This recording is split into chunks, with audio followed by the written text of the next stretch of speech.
These are the statistics for June 2025, and we're doing a year-over-year comparison with 2024. So the first thing that sticks out to me is that total sales increased by 5%, which is really great to see. Those are the best numbers we've seen all year. We have some things highlighted in yellow, which aren't so great. I tossed in the fact that under contract and pending are completely flat versus 2024.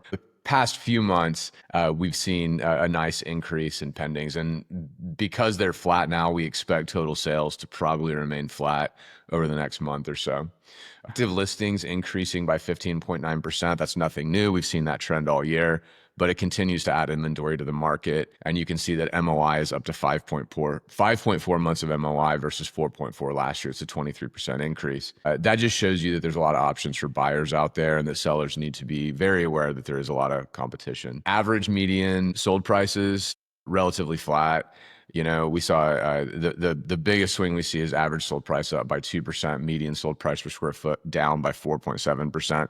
But with these metrics, I think you can say that we continue to remain stable on pricing. Here's a visualization of that. We're looking at average and median sold price in the Austin Metro, and the trend line remains almost entirely flat, completely over the 13-month, June to June. It looks like it's ticking up just very, very slightly, but I wouldn't read too much into that. And I would just say, hey, pricing remains stable as it has now for almost 24 months. Pending units, this is the trend line that we look at a lot, and we really emphasize this to sellers when we meet with them. Pending units always peak in the spring, and then there's just a gradual decline from the peak months of April, May to the end of the year, and then that demand does come back the following spring.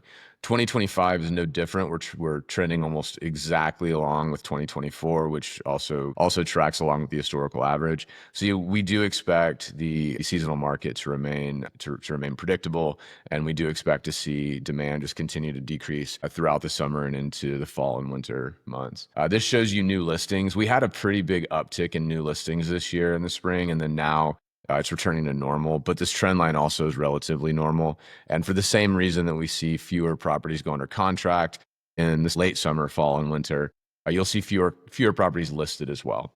It's just simply because people don't like to buy and sell homes whenever they're busy going on vacation, whenever they're busy getting kids off to school, and obviously whenever they're busy with the holidays.